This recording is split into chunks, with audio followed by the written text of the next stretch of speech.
Hello again and welcome back to another one, and today we have a couple of topics to cover, including a couple of rare feats for Eminem right now that spark conversations online related to classics like Lose Yourself and Curtain Call, and it's easy to lose track of other things as new album rumors have taken over. For instance, ETLifestyle has pretty much pinned the post for MMLP3 on Facebook and Twitter, which is odd since it's based on in quotes fan rumors, but yet it's pinned, and more has come out to give credence to the Eminem, Mosey and Polo G collab.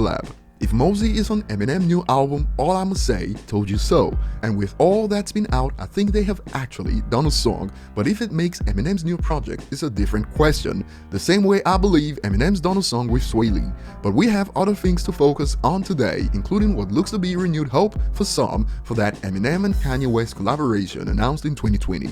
Before we get started, if you enjoy content like this, don't forget to hit the like button, subscribe to the channel if you're new, and find me on social media at ETLifestyle_web. So we'll start with Lose Yourself, and in roughly a month the classic song will be 19 years old, but something strange happened recently, in a period that saw releases from superstar rappers like Drake among others. A post about the top rap songs in the United States based on Billboard's rap song sales caught the attention of many online, as the nearly 2-decade-old song from Eminem was spotted in the top 5 this week, hence questions like this: why is Eminem there, bruh? That song is from 20 years ago, and that got this reaction, because he's the biggest artist of the last 20 years.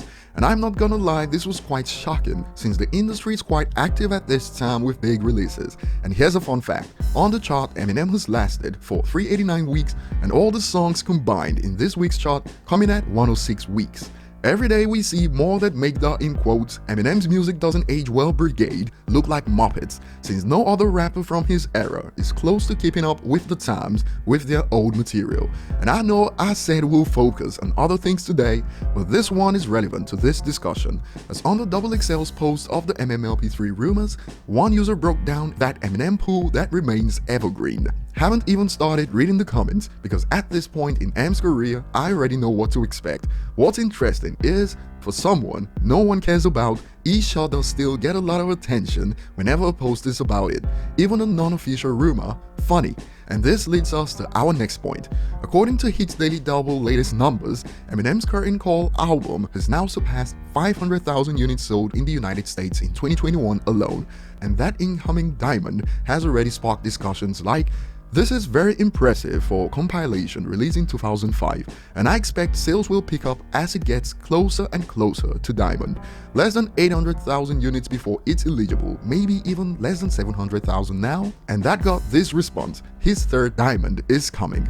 So let me get this straight, a compilation of his greatest hits from the first part of his career that they say aged badly is outperforming all other compilation albums in the US in 2021, and it's a top 50 album of the year.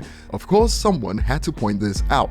This is why hip-hop Twitter saying Eminem's music aged badly is just hilarious. And it's not just Twitter, even the, in quotes, hip-hop heads in the media slip this hilarious baseless claim into conversations. It's where the drones on hip-hop Twitter get that opinion in the first place. And on a side note, here's some comedy that's been making the rounds before we head to the next point. An exchange between Eminem's daughter Haley and a user on TikTok goes, "Haley being active on TikTok is the best thing ever." And with a username like that, this was bound to happen. And Haley responds, "I was about to say, oh, thank you, but something just feels wrong thanking an account with this name," smiling face with open mouth and cold sweat emojis. Just like most of you right now, I couldn't believe it at first, so I had to check for research purposes, and it's actually a real exchange. Someone thought to themselves, "I'll create an account just for Eminem's left." And moving on, a recent report has renewed hope for some fans. It goes, "Just in, Kanye West is reportedly working on a playlist of unreleased material." And fans were quick to point out, "Use this gospel remix with Eminem," which he announced back in September 2020, where he stated, "Eminem, thank you for rapping on the Dr. Dre remix of my daughter's favorite song of mine, Use This Gospel." Hence, in reaction to this latest report, many have pointed this out, "Use this gospel remix with Eminem," but this is Kanye, and some were quick to drop our reminder. Can't wait till he changes his mind a week after this tweet, never drops it, and we all just wonder what happened. This was the case months after the initial announcement of Use This Gospel remix, and we are in for another round. And we'll end it with this as we wait to see what's on the horizon. While many doubt we will get MMLP3, many agree that something's coming. But now's a great time to revisit some stats for MMLP2 regardless. It opened with 792,000 pure copies sold first week in the United States. In major markets, 1.221 million sold, and this made it the biggest first week sales for rap albums in the 2010s, beating Recovery and Drake's Views. It was also the top-selling rap album of the year in 2013 despite releasing in November, and has surpassed 11 million equivalent units sold globally since then. That will be all for today. Comment below, thanks for watching, and see you on the next one.